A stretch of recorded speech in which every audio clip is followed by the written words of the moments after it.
Bonjour. Very quick video this time, nothing too exciting I'm afraid for people who may have thought, oh, he's invented something new. No, I haven't. Well, I kind of have. Anyway, I'm replacing all the rubber in my WM-D6C professional Walkman, and one of the things which people always bitch and moan about is how difficult it is to replace the timer belt, which is a tiny little belt which goes underneath all this lot here.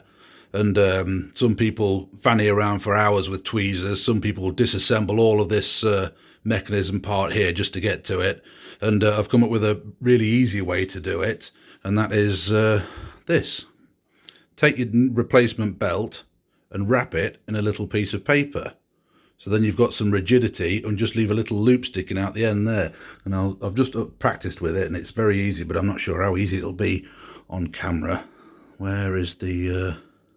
can't even find where it's supposed to go now. There, that little wheel there is where it's supposed to go. So you just take your paper and hook it underneath.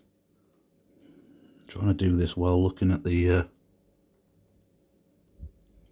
No, I can't do it looking through the camera.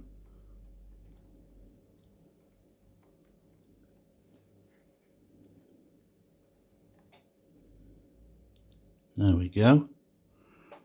If you can see. Just loop it over there and then pull the paper off the end, and there you go. It is located correctly, and then it's an easy job to hook it around that little bit there with your tweezers. So that's it.